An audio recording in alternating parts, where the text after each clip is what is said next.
Welcome to The Independent Review, a weekly podcast where we bring you the latest from the world of independent journalism.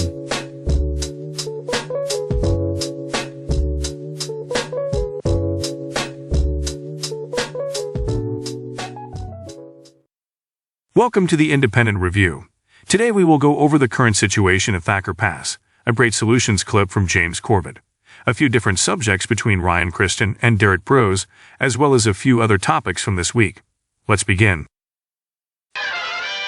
Movement is focused on carbon dioxide. If they were really worried about the environment, they would also educate people on how destructive this type of mining is and what it does to the people who live there and the environment, and including in protected areas. There's a lot of species in this particular area of Chile where I live that are only there, and they've been there for thousands of years, and they'll not exist if a lot of this mining goes forward. But if you ask people like Bill Gates, for example, who has a joint venture with most of the other titans of Silicon Valley called Cobalt Metals, they say all of the world's reserves of lithium, cobalt, and nickel must be completely mined if we even want to get close to the electrical vehicle revolution. So that means digging up the entire Andes, including areas that are national parks right now.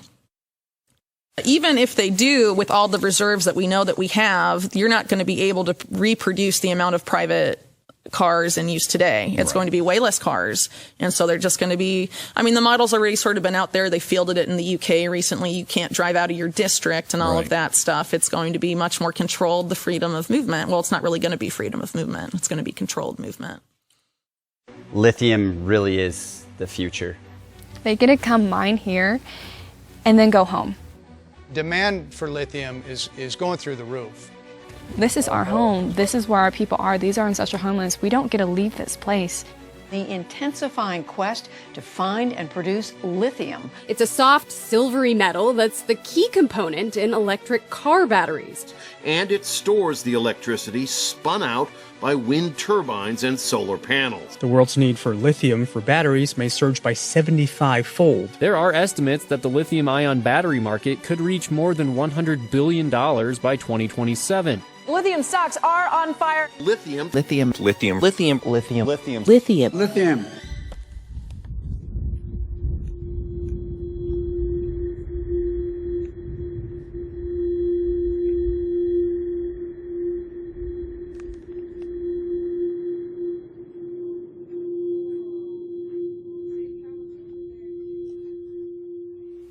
There's so much lithium in this area that, it makes people foam at the mouth.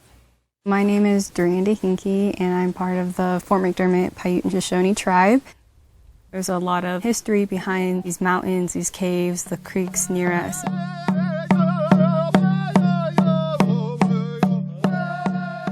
156 years ago, there was a massacre here of a band of Paiute and Shoshone people. They were slaughtered here by the U.S. Cavalry, and so today is the day we're going to come back and remember these people, and then also talk a lot about the history of this place. I do feel like a little bit of like a knot in my chest, just because of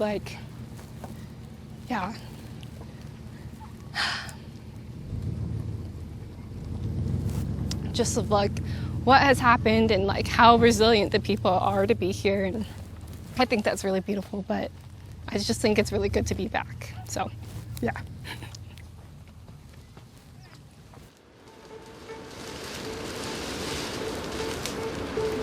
We're facing a global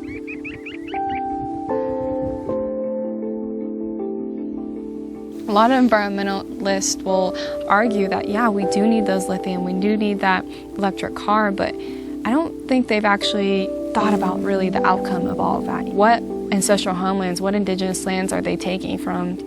Thacker Pass is one of a number of proposed lithium mining operations in North America. A recent study put out by an investor analyst firm found that 79% of lithium in the United States were within 35 miles of Native American reservations. And these are communities that have already been pushed out of their homelands, affected by genocide, and to have to pay the price for the transition to a low-carbon economy that perhaps those same communities are not even going to benefit from is completely unacceptable.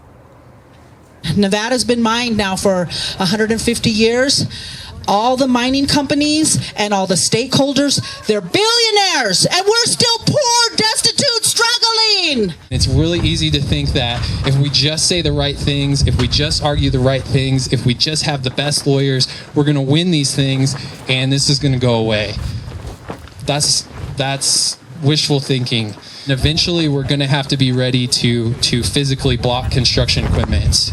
I think that one of the ways that wakes up people in the United States is when they see people getting dragged away by the police for trying to protect their land.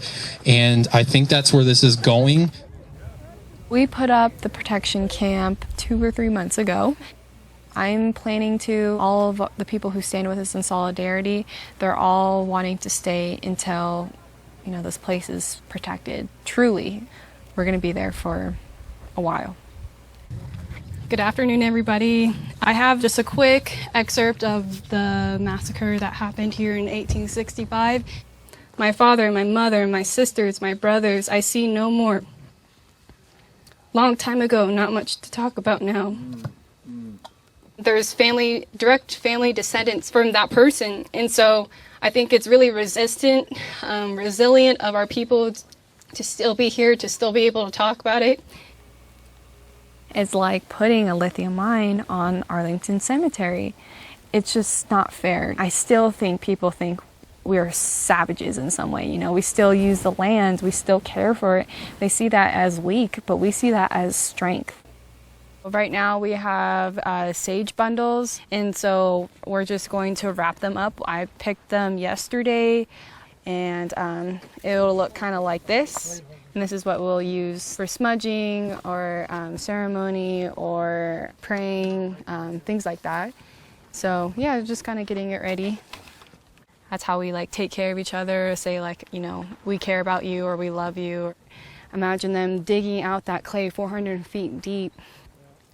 I can't even imagine what this place would look like with just these huge pits and the sulfuric acid burning and all of the water being taken. And, that affects not only us, but it affects the animal people, it affects, things that we need for ceremony, it affects, the things that we need to do on a daily basis. Approved a lithium mining project at Thacker Pass in northern Nevada.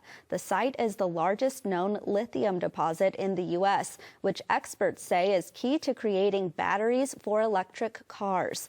Thacker Pass is a very sacred place to the tribal nations in the area, including the Reno Sparks Indian Colony. It is now the focus of a years-long legal battle between the lithium mine developer and the tribal nation. We have now the chairman of the Reno Sparks Indian Colony, Arlen Melendez. Hello to you, Chairman. Good morning. Tell us about Thacker Pass's name in Paiute and about its cultural significance. Well, it's a Paiute name, Pahima, and it's significant to the all the tribes up in the region, probably throughout the whole state since tribes moved around, and we have relatives up in northern Nevada, and so it's a real concern to us as far as the lithium mining that's going to happen. What kinds of boots on the ground organizing has been happening there in Nevada? Well, we had a march last week to the federal building, the courthouse, because they're pending a decision on the mining issue there, and so we're still waiting for that outcome, which will be decided within 2 months, hopefully. And there were a lot of other tribes that joined us all the way from San Carlos and different tribes throughout the West. So we were very pleased with the turnout that demonstrated a peaceful march down at the federal building here in Reno, Nevada. Chairman, there have been reports alleging that no tribal consultation was done when this mining project was being proposed. When were you personally made aware of the project? It's been a couple of years that this was first brought to our attention. The challenge that we have is that the Bureau of Land Management failed to notify the tribes in the state of Nevada as to the largest lithium mine in the nation. And the Reno Sparks Indian Colony contends that when you have a project that large, probably all of the tribes within a certain radius should be contacted, not just maybe the closest tribe. And so that's the reason we are litigating, because of lack of consultation without our input into it. I'm wondering if you can comment on how experts are saying that lithium is key to green energy, but at the same time you want to protect your sacred land. How do you sort of balance those two ideas? Well, I think that because the mine's proximity to reservations is, the protection of our water, our animals, eagles, and plant life, and our way of life is important to us. It's unfortunate that most of the mines end up being near reservations, and Nevada seems to be more of a dumping ground, as you know, with the Yucca Mountain facility in eastern Nevada years ago, and then this lithium mine. Tribes are going to have to stand up and not let them just come in and under the 1872 mining law and just come in and just start mining without proper consultation. We may not be able to stop a mine based on that mining law, but we should be able to at least have consultation with them and point out issues of mitigation, and that hasn't happened. So that's the reason we're not real happy with the process. Chairman, I want to go back a few weeks ago to when oral arguments were heard in this case. How did you feel, watching those oral arguments, and what were you taking away when you walked out of the courtroom that day? I think, there's a number of factors, or a number of groups that are litigating besides the tribes. There's environmentalists that are litigating. They seem to be in my opinion, it seems that the judge is listening more to the environmental groups than to the tribes. And so they may have, they have more standing based on science or whatever it may be in the eyes of the judge. So, but it doesn't mean that we should give up on this and just let them do what they want to do, because it is affecting the tribes. We're the experts, when it comes to sacred sites. And as you know, there was a massacre that happened out on that lithium site in 1865, and our ancestors died there, and it's a sacred place to most of the tribes in the area. But that wasn't even part of the record, as you might say, when the Bureau of Land Management basically started to consult. So we pointed that out, and they won't backtrack and include that in this part of the lawsuit or anything. So unfortunately, we're going to have to just continue see how this case goes. Chairman, we're running out of time here, but I do want to get your thoughts on what would happen if the judge ruled in favor of the mine. What would your tribal nation do in the event that happened? Well, we still have to fight the fight. Doesn't mean that, the problem we had is that the first time we entered into this litigation, she only narrowly let us in with certain aspects of what we were standing on. Her position is that if we would have got in earlier, we could have had more standing as to what we were saying. So our contention, now to see the tribe could litigate further, you know what I mean? Appeal doesn't seem to be the answer, because, it would probably come out with the same decision if it comes out to be negative. So options are to continue to litigate, and hopefully the second time around they might let more evidence in that was left out the first time. So those are options that the tribe does have. So we're still contemplating and working with some of the attorneys as to strategy and determining where we want to go here. Well, Chairman Arlen Melendez from the Reno Sparks Indian Colony, thank you for telling us about your sacred site there in northern Nevada. Get them the best information we can to support their legal case. There are also 4 environmental groups that have stepped forward and are suing the company and the BLM over this mine. And a local rancher is suing as well. So since we got involved, the opposition has grown dramatically. Back in January, it was just 2 of us out there camped on the mountain.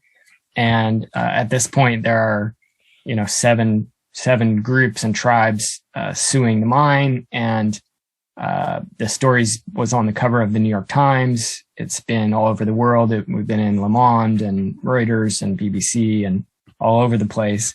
But despite that, we're still facing the reality that this is a multi-million-dollar, really billion-dollar corporation, that there's massive political will to go forward with this project. It's the Biden administration has specifically talked about this Thacker Pass mine as being a priority for them to get it pushed through.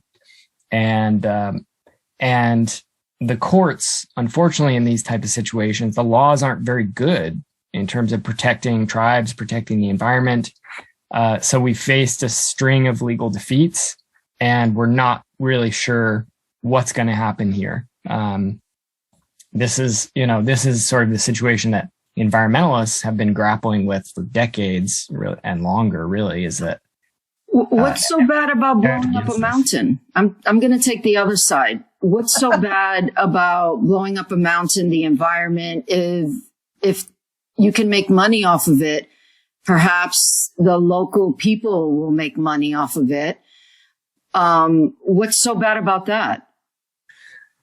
Yeah, that's a good question. And I would say two things. The first one is that most mining projects happen in areas where people are very poor and places where people are desperate.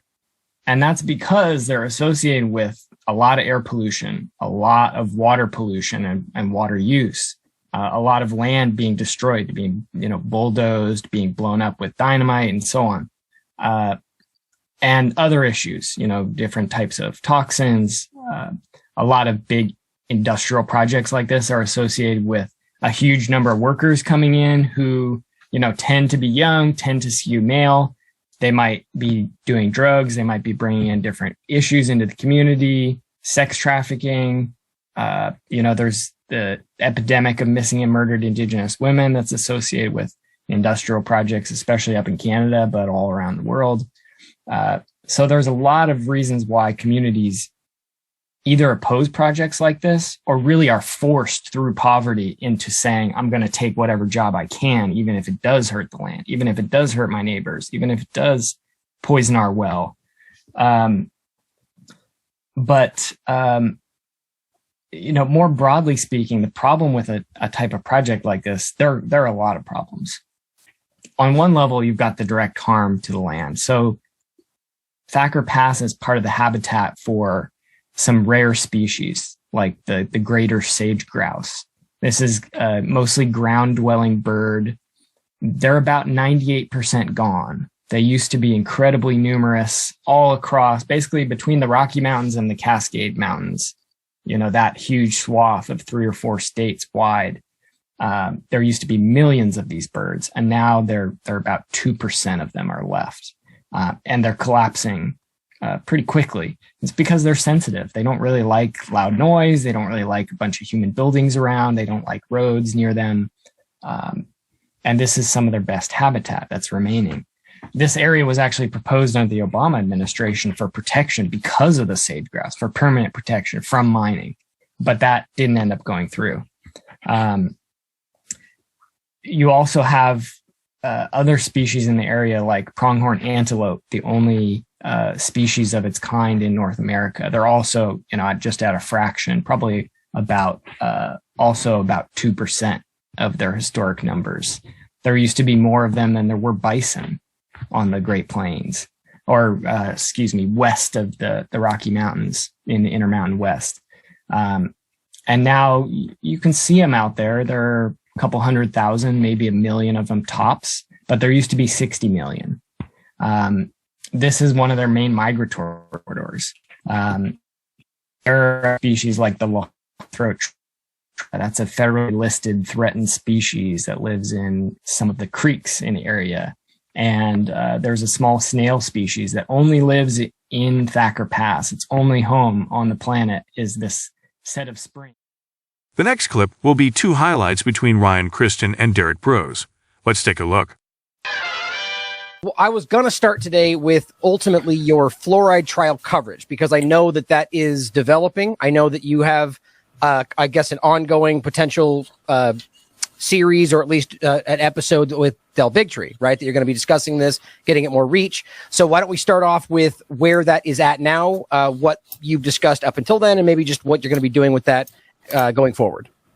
Yeah, absolutely. So people might remember our previous interview, which I think was in early January. It was right before the fluoride hearing we were about to have another hearing on January 12th.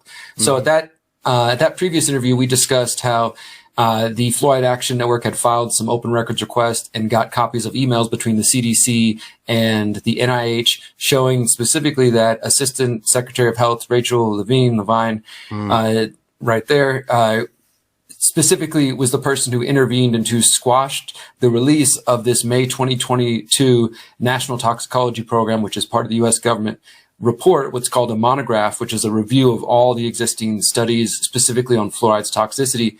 And this was supposed to be coming out, we now know, in May 2022. It never came out. There was never any explanation. But through those emails that we discussed last time, we now see what happened. We see that the Assistant Secretary of Health, as well as the Office of Director at the NIH, who I also mentioned in that last interview, both of them were mentioned in these private emails as having, stopped the report and basically said it's not going to go any further.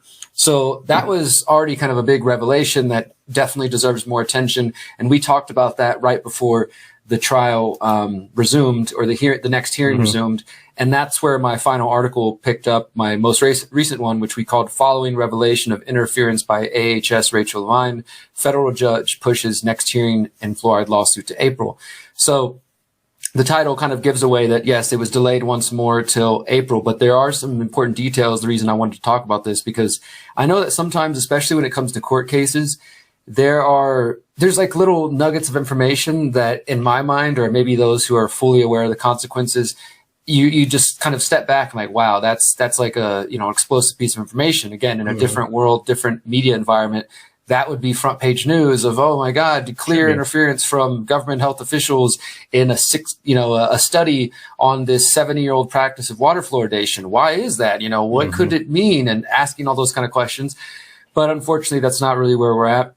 And I do know, again, with court cases, it can kind of be easy to get lost, like in the details. So I'm going to do my best to avoid doing that. But there are some important things that came out that we found out since that previous interview. I can just go ahead and dive in if you want. Well, quick question about Levine in particular. So is there any more insight that you've seen about, like, to your point, I think it's absolutely a gigantic red flag. It should be a huge story that this even happened, let alone that somebody in a contentious position, that shouldn't even really matter, but it does in the context of politics, is stepping into this health conversation and just stopping it. No justification, no logic after what you said was the sixth report, if I remembering correctly. Yeah. Any update on that about why? Or like, is there any other outside of independent media even asking that question about, as they should? Nobody is talking about this. I mean, honestly, shout out to CHD, Children's Health Defense. They're the only people, activist post, a few others that kind of aggregated our article. My most recent article about that, not this one we're going over here, but the previous one. But I haven't heard a single mention it anywhere in mainstream media, and whether we're talking big like CNN, obviously something like that, or even smaller local independent or mainstream media. I haven't seen it picked up really anywhere, but there are some updates that we found on this hearing relating to that revelation of officials intervening. And it's kind of an interesting saga here. So I'm going to do my best to explain what happened. So again, the judge was presented with all this information. Once the Fluoride Action Network and their attorneys, specifically Michael Connett, he submitted these open records requests to the judge. So that's what it was. I was kind of, last time we talked, sort of anticipating, how's the judge going to respond now that he's seen the emails? And honestly, the judge didn't express much interest in what should be, again, huge revelations. Maybe it's him being a judge, and this is what you want from a judge, somebody who's neutral, who's not like, oh my God, this is explosive, and just, rules really quickly or something like that. Maybe that's the reason he's in this position, but it's interesting. So two things happen. First, Michael Connett tried to bring up the emails at one point. He was describing what he calls this unusual process that you were just mentioning a couple of moments ago. The fact that this monograph from the NTP has received multiple reviews, 5 or 6 reviews, and outside experts, and this is more than any other review in the NTP's history. Most of them just go through one single review with a couple of scientists and maybe sometimes some outside experts. But this case, they've had 5 reviews and outside experts, and just delays and delays and delays. So when Michael Connett, the attorney for the Fluoride Action Network, started to explore the emails, he started to mention the idea of the emails, which again show that scientists at the NTP said they were ready to release this. That's the one thing, too, that everybody needs to understand. The NTP themselves, this institution that was tasked with the government of studying all of the literature on fluoride's toxicity, in their own words said, this is set to be released May 2022. We're ready to go. It was only the interference from people above them that stopped it from coming out. So as soon as Michael Connett started to get into this, the judge interrupted actually and said, as I wrote here, he says, yeah, I know, I'm familiar with the briefs you submitted and the narrative that you believe, but the NTP study is not finalized, even if you feel we have enough evidence. So I thought that was kind of interesting, just his, like, it was really kind of a brash interruption. It was just like, okay, I get it. Like, I know what you think. Basically, he didn't want Connett, it felt like he didn't want Connett to go deep into that line of, that kind of narrative and exploring that and just cut him off. But a couple minutes later, Michael Connett did come back, and this is where it gets kind of interesting. He says, quote, clearly we have seen that higher authorities within the HHS have the ability to influence the scientist's decision on this report, because what the EPA submitted to the court after the emails were made public, they submitted a declaration from a man named Dr. Richard Wojcik, who's the director, one of the directors of the National Institutes of Environmental Health and Sciences, one of the directors of National Institutes of Health, and one of the directors of the National Toxicology Program itself. So he submitted his own declaration saying that it was him, that he's the one who actually prevented the release of this. That it wasn't anybody, Rachel Levine or anybody that was mentioned in the emails. It was him. He took full responsibility, said that he blocked it and that he's calling for additional reviews. So that's one thing, is he could be lying. And as Michael Connett mentioned a few minutes later, that he said they put him in the unenviable position of having to either point to his superiors or take the responsibility. I think somebody was like, hey, you need to take the fall for this. That's always what happens. But I mean, so what are we supposed to pretend that the email exchange that was private was a lie? Like, what is that? That's a ridiculous argument. First, certainly possible, but I still think it's most interesting that we're talking about a person, whoever it may be, and again, the important part, the important part that the group NTP, is that correct? Okay. The NTP was charged with this investigation after, one should be expected. They get through multiple reports. Sixth time they're saying this is ready. So that's the group that was tasked with this, saying this is complete. It's ready to go. There's no more to be added. And the government just steps in and goes, then we're not even going to put it out then. Like, there's no other way to take this story, that they're just don't want people to see what was found. Now, you could try to argue there's another reason behind that, but in and of itself, that's dishonest, whatever the reasoning. And so that's why I think it's very telling that the judge would just be like, yeah. Like, I get it. You don't trust them, but there's evidence showing that they talked about it. So there's clear evidence. Yeah. That makes me immediately have some doubt about the judge himself personally. It definitely did make me feel not so good about him, as after he's been fairly good and, like I said, neutral about this. But, one way, like you were making the point, I think this is an important point. I do think there's some element of, we should know who made this decision, right? And that person should be called out and they should be fired, or some consequences. Justify it, for crying out loud. Why did you choose deposit? I mean, that we have a right to know that. Exactly. But even if we put that conversation aside, the point is, like you were saying, whether it's Wojcik or it was Levine or it was this person, it was blocked after having already an unusual process, after having multiple reviews, and the scientists at the NTP themselves saying, no, we're ready for review. So that, I think, is where, that's already controversial, right? And then as far as trying to figure out, well, who made the decision, again, Dr. Wojcik, Richard Wojcik, is claiming it was him. But the other interesting aspect that I pointed out in this article was that he said that him and the EPA are both saying that there needs to be more reviews, and then a recommendation from some other bureaucracy called the Board of Scientific Counselors, which was really interesting because I've never heard of this. I looked it up. There's no record of this existing anywhere. And in fact, there's a couple of statements that Michael Connett, attorney with the Fluoride Action Network, made in his declarations and his statements in the hearing that made it seem like there's some skepticism over whether or not this organization exists or was maybe just made up, because there's no there's no clear record of them. And Michael Connett, in his submission to the court, he said, as the EPA notes, Dr. Wojcik will, quote, make a final decision whether to publish the State of the Science monograph after receiving the recommendation of the so-called Board of Scientific Counselors. And he said that this is even overly optimistic because it assumes that he has the power to release it when we've clearly seen that it's already been blocked before. Right. Well, here's the interesting thing to think about. Let's just say this group does it. They produce a report, and that report just so happens, like this is what I expect, to completely, there's nothing, no problem here. Everything's fine. No problems, no danger. Everything's good. And then ignore 6 reports that say the opposite and go with the one that says that it's okay. Because that's what's happening. Like these previous reports are finding problems. So I just think that if that happens, I mean, what are we supposed to think? Like, so, you know, I think there's a point about this. Like we've seen this with things like 9/11 discussions. This is meant to drag this out to such a long extent to where people get they get fatigued with the whole thing. They don't want to hear any more about the fluoride trial, and then it just drifts into the background, and to where they can put some kind of arbitrary block or hold on this. And that's what I think is going to happen personally. Because if they do or put out a report and then go with that report, that's the argument. People are going to be like, well, that's ridiculous. Then you're going to produce 6 more reports that show that it's, you know, I don't know.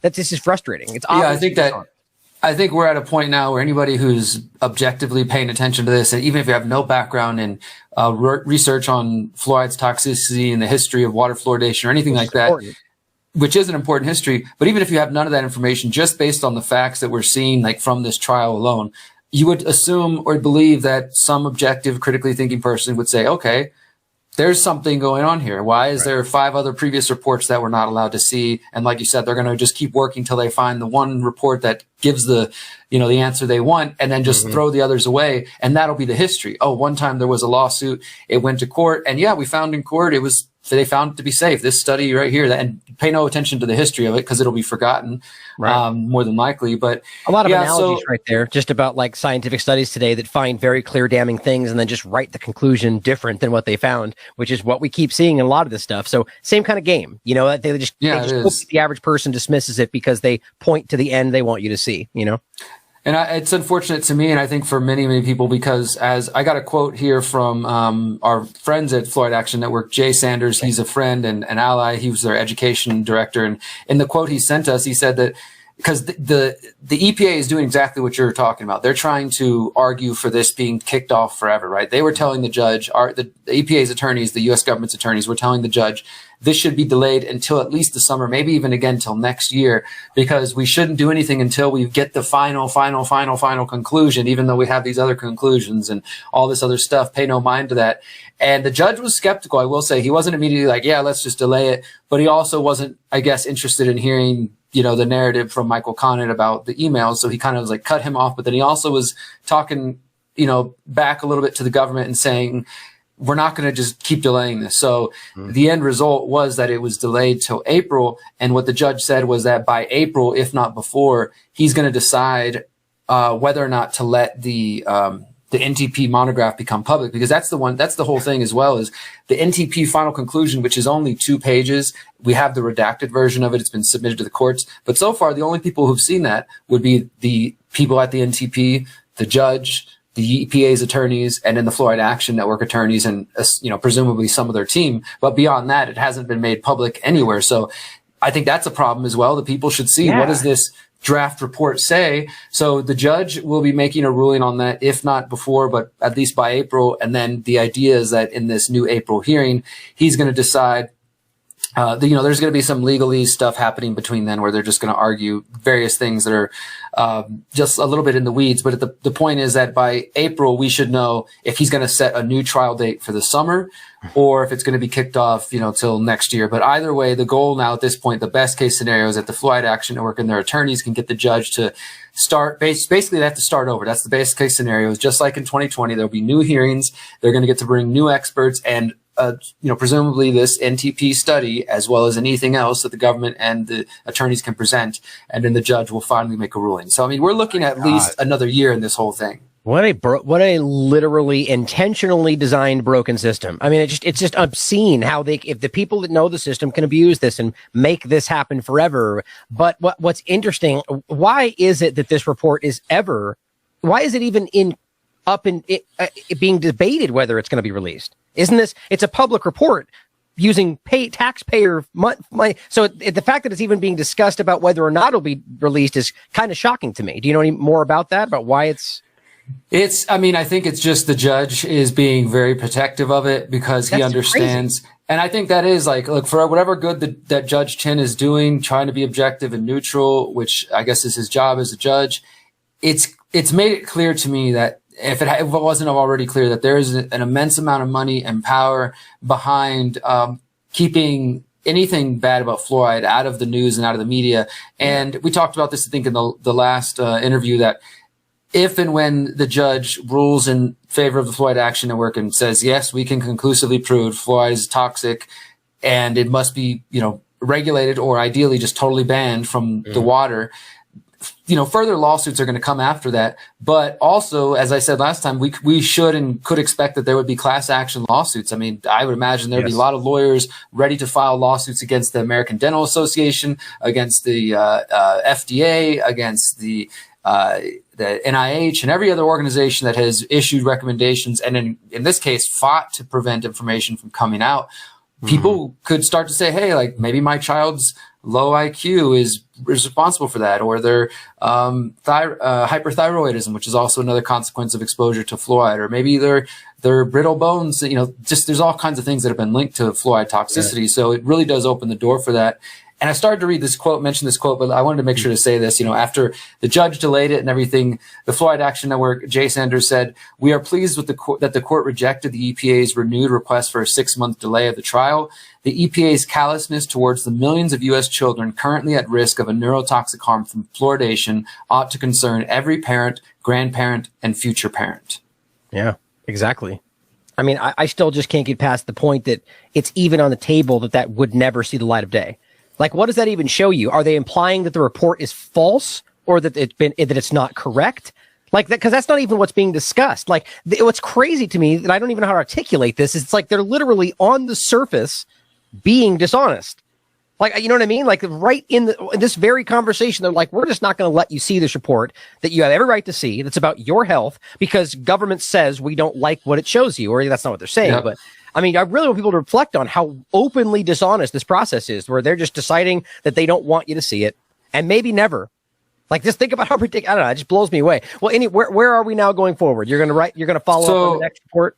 There's a few threads that I'm trying to pull between now. Obviously, when April comes, I'll be reporting on whatever we find out in April. Mm-hmm. And if there's any more court filings between now and then, which I imagine there will be. And like I was saying earlier, the thing about following court cases like this, it can be tedious, but you just got to kind of keep up with, oh, here's a new court filing. And like, that's how I found the emails, the previous emails. Those weren't really, there wasn't anybody reporting on that. It was just Fluoride Action Network said, here's our latest court filing. I went and read those and was like, oh my God, there's actually something here worth reporting on.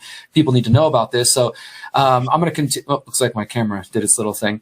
I'm going to have to continue to report on these developments as they come. I will say one thread that I'm going to try to pull on that I haven't quite yet is going back into the emails, because we have a lot of the names of the people from the CBDC and the NIH who are listed in these emails, including some of the scientists at the NTP. For example, the scientist at the NTP, I can't remember her name. It's in one of the previous articles. She specifically said, she's the one who said, this is ready for release. Like, it's set for release. Like, the language couldn't be any more clear. There's no confusion about what she said or meant. She was saying this report's ready to go. And then that's when behind the scenes, there's some communication with the CDC and the NIH, like, hey, we can't let this report come out. Yeah, and they're like, I'm pretty sure AHS Levine's going to put a hold on this. And that kind of conversation came out. Well, I want to reach out to those scientists, and scientists typically don't want to get political, and especially when there's ongoing like litigation and stuff like that. But maybe one of these scientists would be willing to speak, even if maybe off the record, and we can get more of an inside story of how they feel, right? Because let's imagine the worst case scenario that the judge does find in favor of the EPA and this whole thing disappears and it becomes just another chapter of forgotten history. Well, those scientists have a story to tell. If they did the research and they found their conclusions, which may, in this case, as you've been pointing out, may never see the light of day. We may never see what they actually wrote.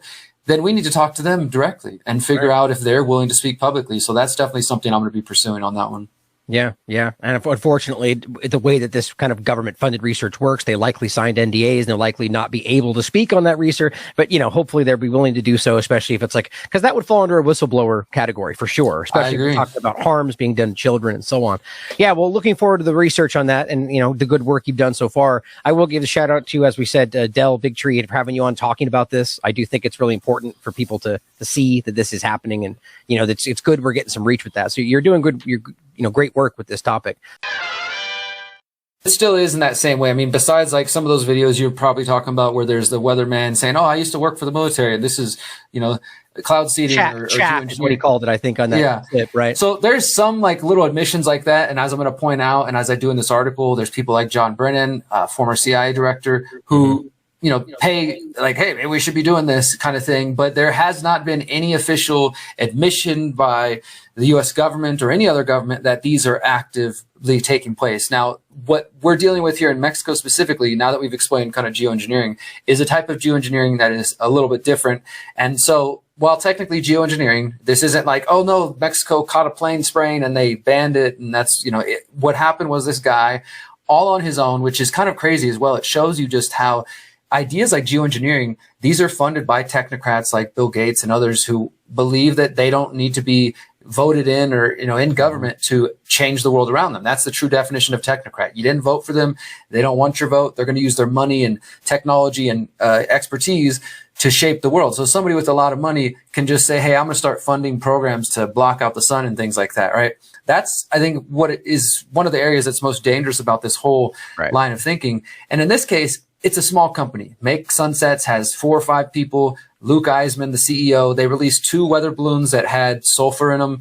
And the idea was that this sulfur would be released out somewhere and then it would reflect sunlight. And it was made more like a publicity stunt because they didn't put any sort of tracking equipment on these balloons. They have no way to track the release of the sulfur and to even study if it worked. It was just, as the guy admitted, that it was his way of kind of trying to spark conversation. And so he did this in Baja California, which is southern California past the border into Mexico.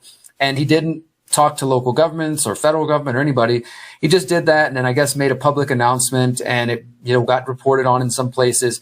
And this prompted the Mexican government, specifically the Secretary of Environment and Natural Resources, to release a statement saying that they were, against this experiment and that they were going to do their best to put a ban or a halt on further solar geoengineering attempts. And they also said that there should be respect to the precautionary principle to protect communities and the environment against the potential dangers of geoengineering. So again, this is just a government saying like, we don't approve of this. This guy didn't get any permission from us. We're going to stand against this. But it's still strong words because this is the first government I've seen anywhere in the world that I know of, and somebody correct me if I'm wrong, that's come out and said like, hey, we don't like this and we're going to stop this until further notice. They also specifically said that studies, this is a quote, studies show negative impacts due to the release of these aerosols and that they cause meteorological imbalances. And they also talk about how, there's supposed to be international agreements like the 2010 United Nations Convention on Biological Diversity, which have established moratoriums on geoengineering and weather modification. Now, nobody thinks those things are really being followed, but they're trying to say, hey, like, aren't there international agreements to this? Aren't we supposed to be, doing something here?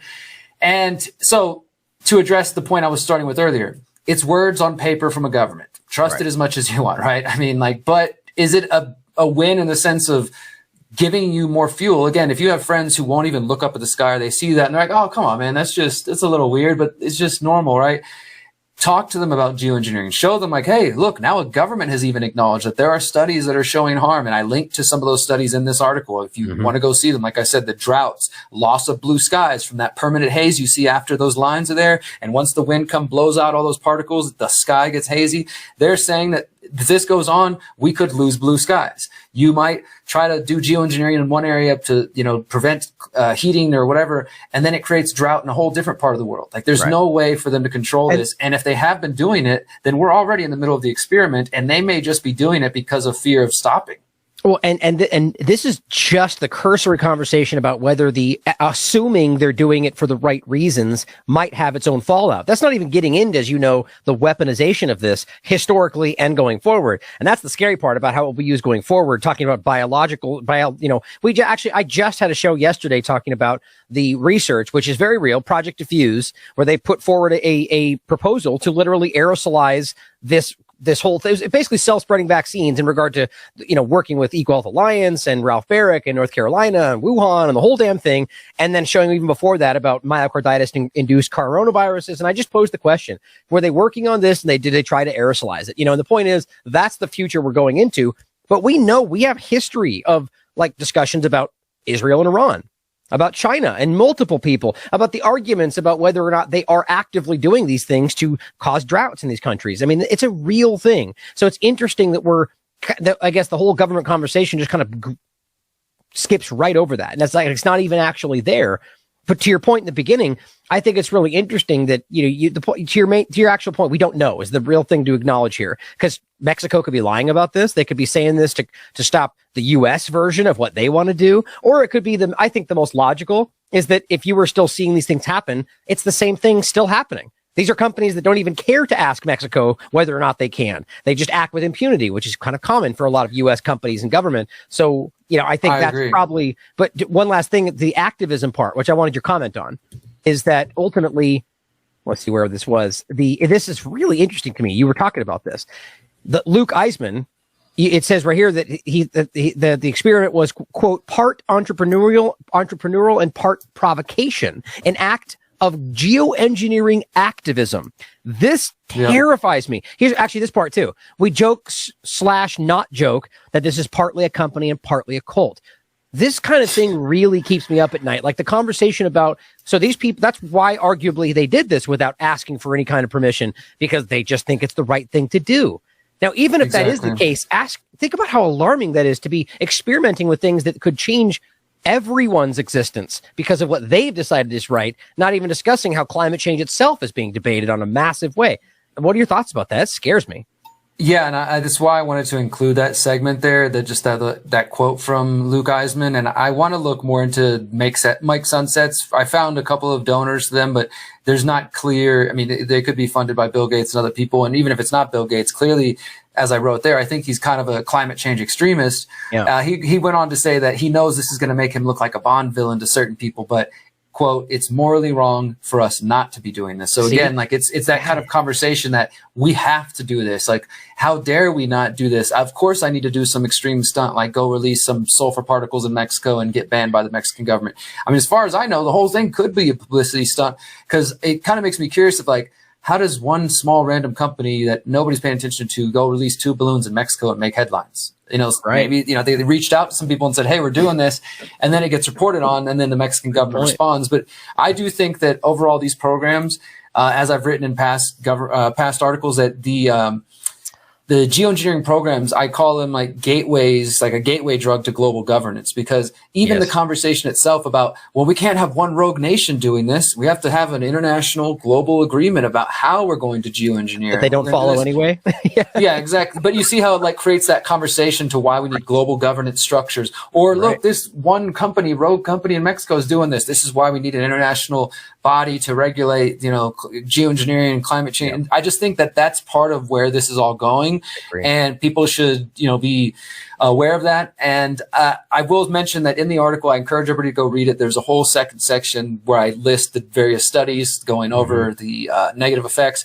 But the final part of the article, I talk about what I call, which is a little bit clumsy, but I think it makes sense, the intelligence, military, weather manipulation complex, because this is coming from, as typical, the U.S. military and various intelligence agencies, including the CIA. We've talked about in the past, cloud seeding. We know that in the Vietnam War, they were doing cloud seeding, trying to flood out the Viet Cong as part of Operation Popeye. That's specifically them trying to create rainstorms. So that's not geoengineering, but it's a type of weather modification. And that's on the record. There's no controversy about that. That's a fact. And we also know that they were, that they have had plans for this. Like there's what's it called? The owning the weather by 2025. Weather is a force multiplier. It's a 1996 Air Force document. So it's 2023, guys. They made plans 20 years ago to be able to, 30 years ago, to be able to own the weather by this time period, or at least within the next couple of years. And I'd say they're probably pretty close to it. And I just go further into this for those who haven't, looked into this history. There's a professor, a very mainstream professor who worked for the IPCC, the United Nations Intergovernmental Panel on Climate Change. In 2015, I reported that he gave a speech at UCLA where he said he received a call from 2 different CIA agents asking him questions about weather manipulation and if they thought it could be used against the United States and how that would work. And so he gave this speech basically saying, like, I believe the CIA is involved in this. This is why I got a call, because they see me as an expert. And he thought the whole thing was pretty crazy. Then you fast forward 1 year later, and John Brennan's given a speech at the Council on Foreign Relations discussing how geoengineering, could, quote, help reverse the warming effects of global climate change. So, you've got government military documents, you got CIA officials calling scientists, the former head of the CIA saying that this might be a good idea. And then the final thing I link in this article is an article I wrote, I think 2017, 2018, after the latest big hurricane Harvey hit Houston, where I'm from. And it just set me off on a whole nother rabbit hole, specifically studying hurricane manipulation. And there is a 150-year history of that, of them trying to find ways to manipulate hurricanes, from really simple things like using dry ice and stuff like that to more sophisticated methods for directing and steering hurricanes, which they seem to have publicly stopped discussing. But you can go back as recent as 2005 and find discussion of government programs trying to know how to manipulate hurricanes. And I think that they have figured this out, and they maybe have it down to very sophisticated, where if they want to, they can cause a crisis here and, okay, let's, cause some economic turmoil and destruction in this city for whatever reasons they have, and it serves some purposes. Or maybe they believe they can, and mistakes happen. And as I point out in that hurricane article, there's at least 2 different historical examples where there was announced, admitted, publicly announced, we're going to be doing some hurricane manipulation studies, and then a hurricane takes a weird turn and smashes into South Carolina, and they claim, oh, no, we actually didn't go through with that. That wasn't us. We didn't do that. So there's just a whole history there. If this is new to you, please do take some time to dive into this article. I tried to put a lot of pieces and, again, stay objective, not get into like chemtrails, they're trying to kill us and this and that. Maybe they are. Strontium, barium, like you mentioned, Ryan, Alzheimer's and other things like poisoning the food. These are real questions. But the fact of the matter is we now have at least one government saying and admitting that there are studies showing there are dangers of this. Use that as fuel to reach other people. That doesn't mean blindly trust the Mexican government or AMLO's here to save us or anything like that, or that all geoengineering programs have stopped in Mexico, because we don't know who's doing it. I don't think it's the Mexican government in control.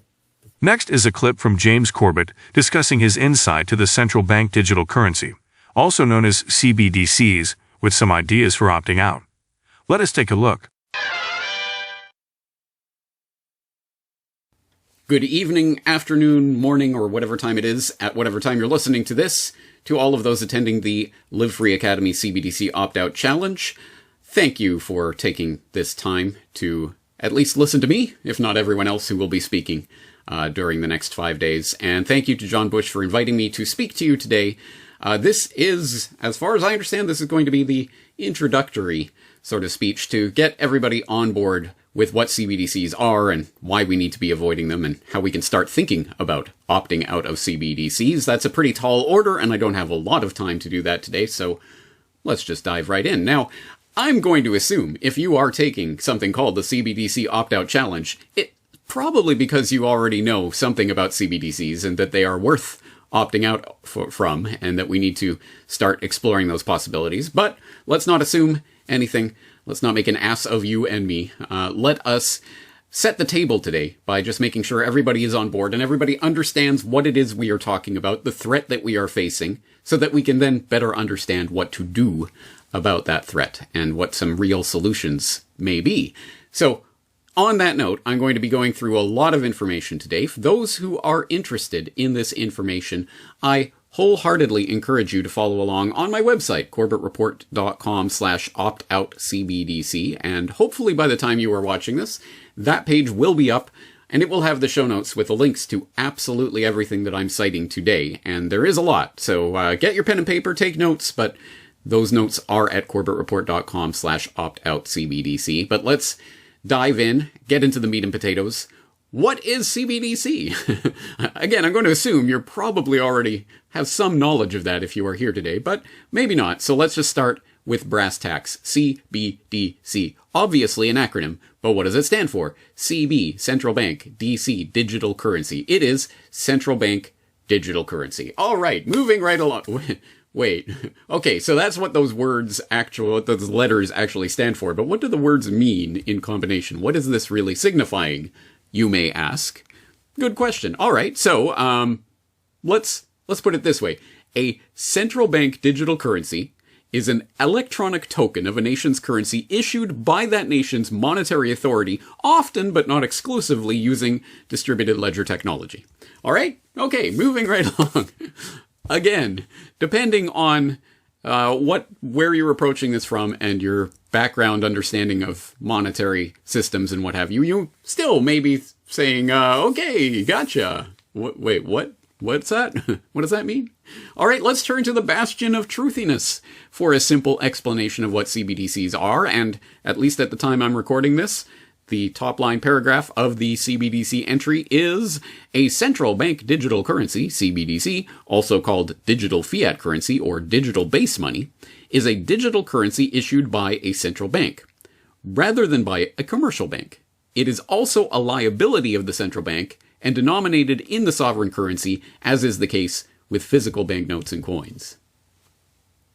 Right. What? Okay, let's try it another way. Here is the executive director of the Bank for International Settlements, which if you don't know about, you should. It is the central bank of central banks, the apex of the financial monetary pyramid identified by Carol Quigley in Tragedy and Hope there on my bookshelf, and others as the capstone of the pyramid of power. And what does the executive director of the BIS have to say about the prospect of central bank digital currencies? We don't know, for example, who's using a $100 bill today. We don't know who is using a 1,000 peso bill today.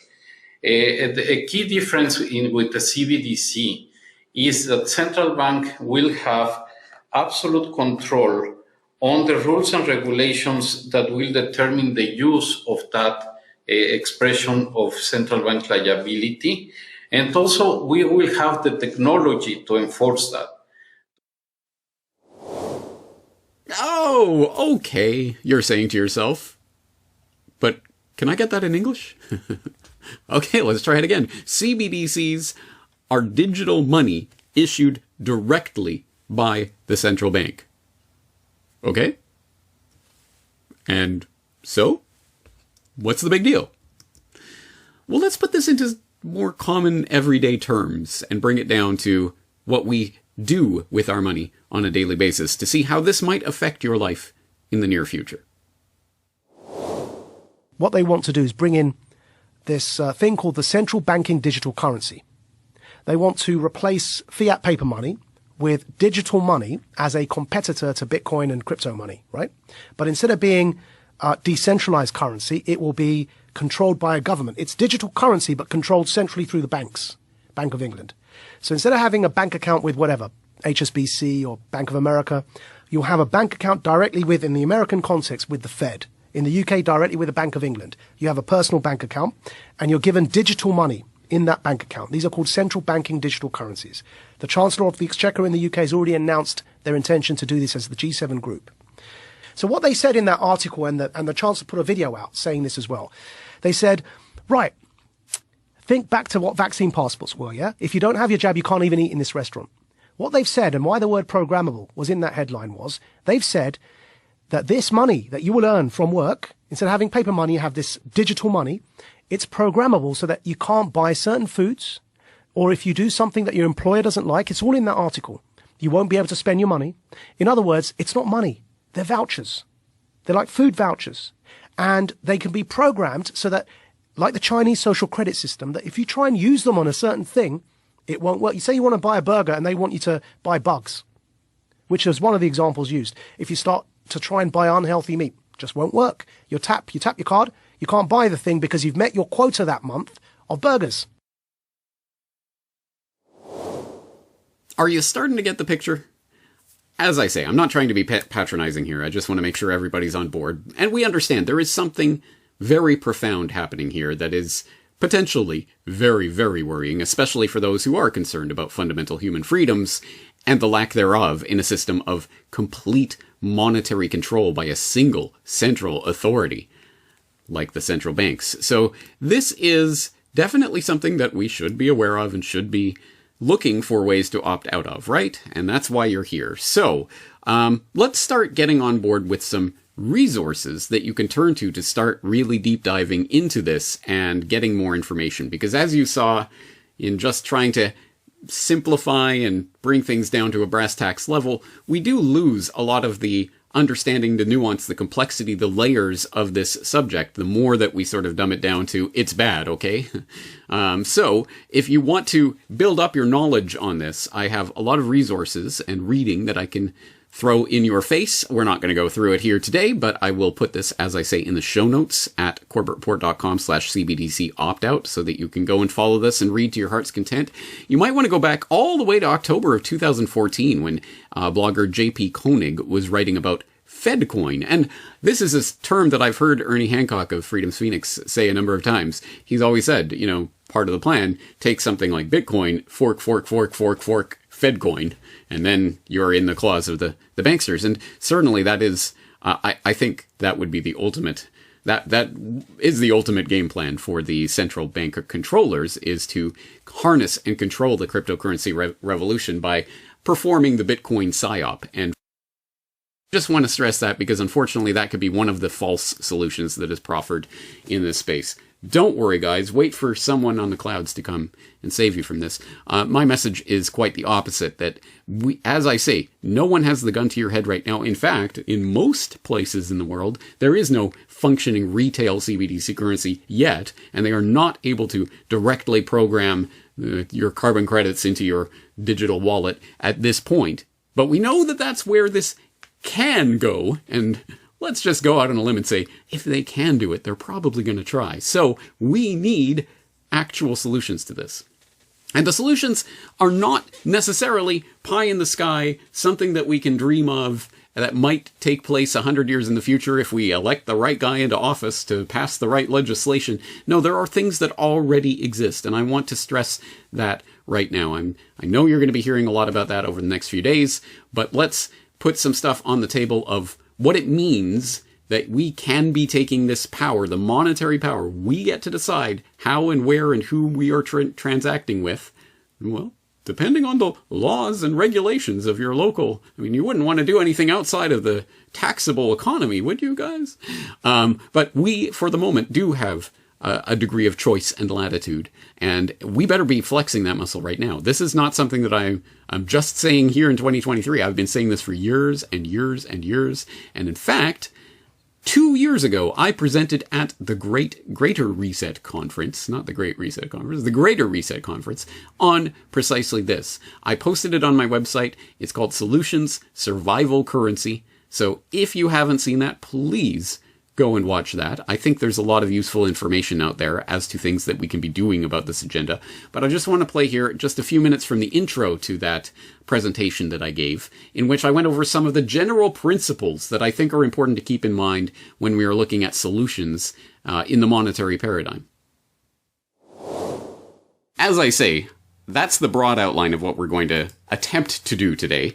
And more specifically, I want to stress some general principles that I think are exceptionally important to keep in mind as we proceed with all of this. The first one is, do not put the cart before the horse.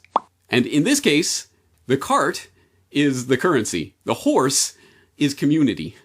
And what I mean by this is that any system that you come up with, some elaborate scheme, some accounting measurement, and we use this and we transact this way with this kind of thing, all of those schemes are wonderful and amazing, and I'm so glad that you have such wonderful ideas.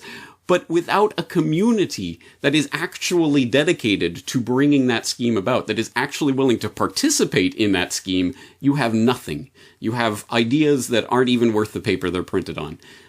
because you have to buy that paper that they're printed on in filthy dollars or whatever, not in this imaginary currency that you've imagined up out of whole cloths. So the horse is community. Put the horse before the cart, and the horse will drag the cart. So the currency idea is great, but it comes after the community. That's why, as Derrick noted in my introduction here, I have stressed and promoted the idea of freedom cells, which I hope everyone watching this knows. freedomcells.org is the place where you can go and start a freedom cell. Of course, as I'd like to stress, it doesn't have to be freedomcells.org. You don't have to do it through that organization. That's an idea, a way of connecting with other people. But if you want to connect in other ways, please do.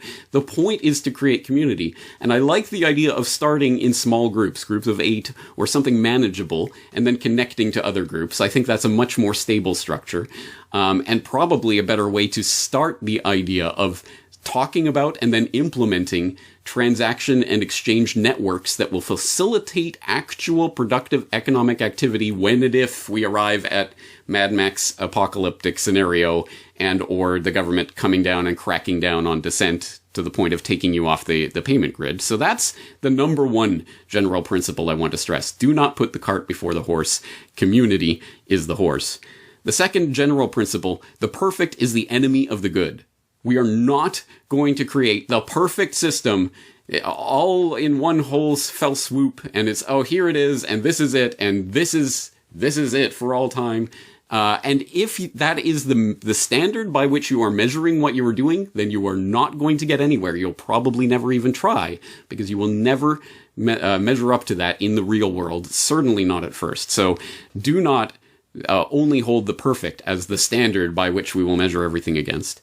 Another general principle to keep in mind, take advantage of existing systems. Do not reinvent the wheel here. We do not need to recreate and reimagine and start from scratch.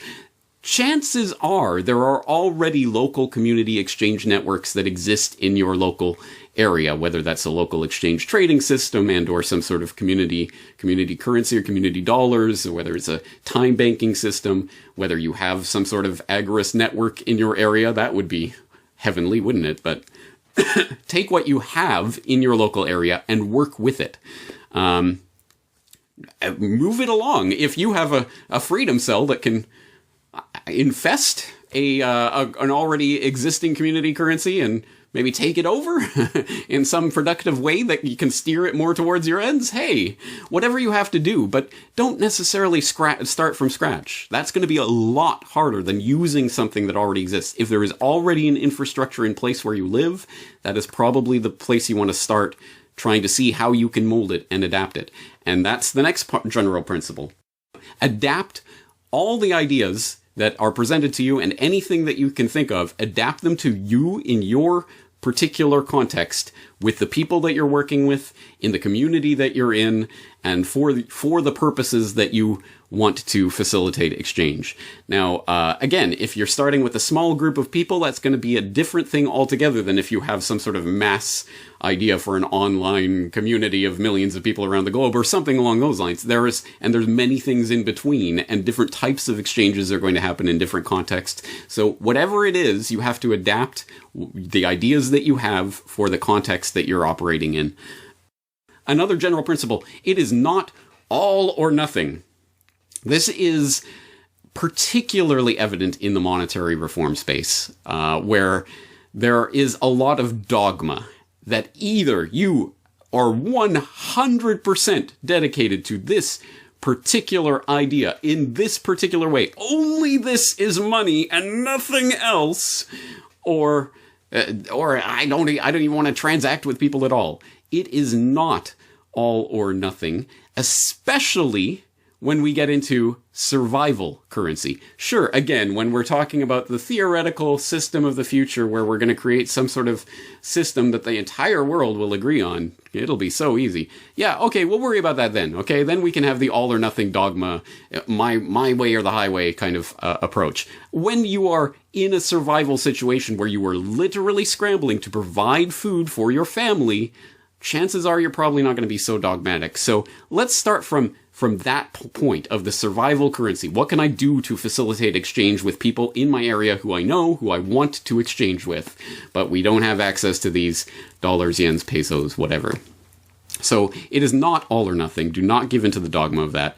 And then the final general principle before we roll up our sleeves here, it is all hot air until you actually do something in the real world. It is just blather unless it is being done in the real world. And look, no one likes blather more than me. You know, good old James, he'll blather on for ages. But this is 2021. We do not have time for blather and for talking shops and for debating and going back and forth. I want to see real action in the real world. That is what we need right now, much more than yet more bloviating mouthpieces just flapping their gums. So in an attempt not to do that tonight, let's start. I want to dive directly into actual examples of existing things that could serve as some form of survival currency for your community, however you define that and whatever that may be. And again, these are all examples that hopefully you can take ideas from, you can adapt, you can see if they exist in your area, you can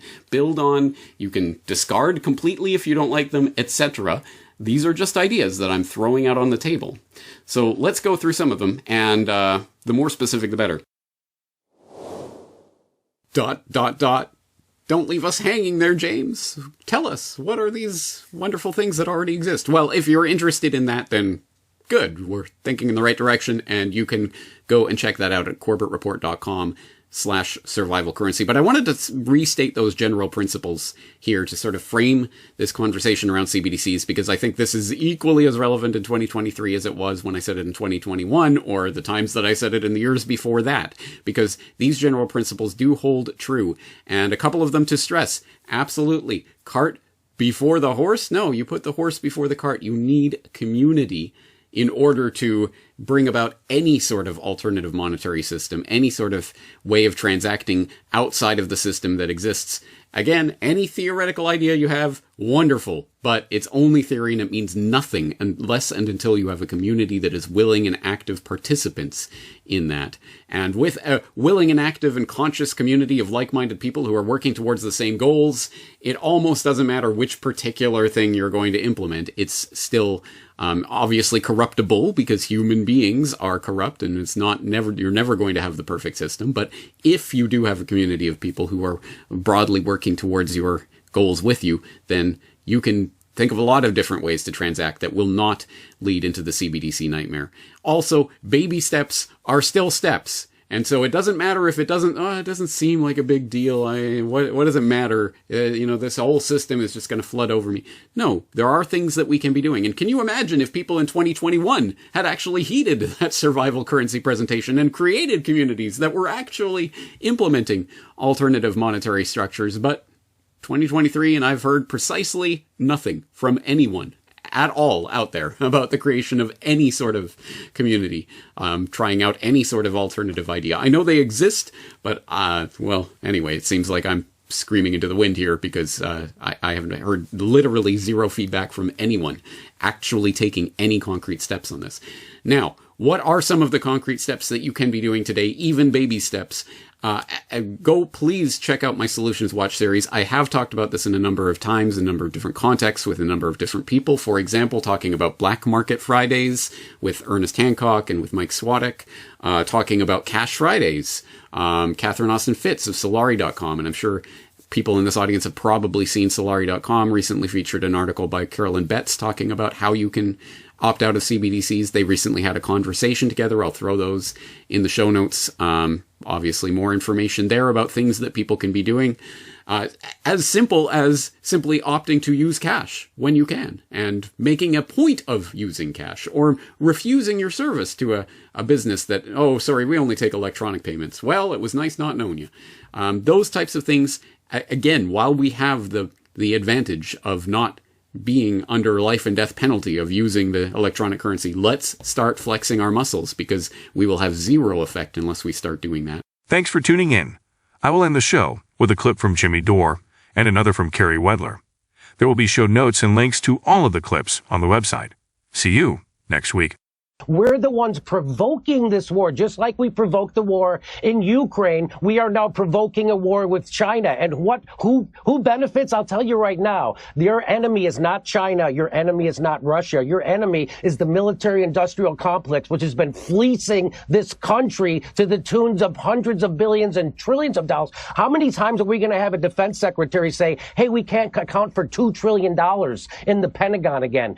Which has happened twice now in my lifetime. So again, people are being, the war machine cannot be stopped. Who's running this country? The war machine. It certainly isn't Joe Biden making these decisions. I would like to know who is making the decisions. And I just want to remind everybody, the United States is the world's terrorist. We just set the Middle East on fire in the last 20 years. And now we're doing a proxy war in Ukraine, which we provoked, NATO provoked, and it was just admitted that we provoked it by the former prime minister of Germany. And now we're trying to saber rattle with China, and they're predicting a war. Again, China's not going to invade us. China's not our enemy. We might have an economic war. That's what these are. These are economic wars. These are wars in Ukraine. It's about liquefied natural gas and making sure Germany and Russia never come together because we fear Russia's natural resources and manpower, and we fear them getting together with Germany with their technology and their capital. And so that's why we blew up the Nord Stream pipeline. That's why we're doing the Ukraine war. This is all about hegemony, imperialism, and economics. And if there's a Marine somewhere, it's there because they're about to steal some natural resources from another country. As everybody's screaming about what a bad guy Putin is for invading Ukraine, the United States is currently occupying a third of Syria. And which third is that? It's the third that has the oil. And how do I know we're there to steal their oil? Because the president of the United States said so. Yeah. There are a lot of conspiracy theories floating around, but one is the worst and most widespread by far. And this crackpot belief is getting people around the world killed in disturbing numbers. Those who buy into it are blissfully ignorant of the destruction they're enabling. They believe they're so smart and virtuous for believing in this easily debunkable theory. And they pat themselves on the back for being so clever as to get it when so many people are lost in the dark. Is it flat Earth? Reptilian humanoids? Birds aren't real? Nope. The most dangerous and life-threatening conspiracy theory is that a group of demonstrated authoritarians, war criminals, crony corporations, the global organizations this ruling class controls, and their well-armed enforcement class of aggressive, drunk-on-power, badge-wearing pawns are conspiring to serve humanity, despite clear evidence spanning not only decades but also centuries and thousands of years. But these unhinged conspiracy theorists disregard the realities of these criminals' blatant attacks on humanity, justice, freedom, and peace, with their fervent belief that actually they're helping us. This belief is actually based on spurious evidence and disinformation from the lips of politicians and the infotainment propaganda class that parrots their lies. According to this conspiracy theory, these megalomaniacs are apparently doing their humanitarian work in secret, as available evidence demonstrates they could not care less about their subjects and are quite clearly out to empower and enrich themselves at the expense of the people they claim to serve and represent. This wild conspiracy theory hinges on hallucinations like we, the people,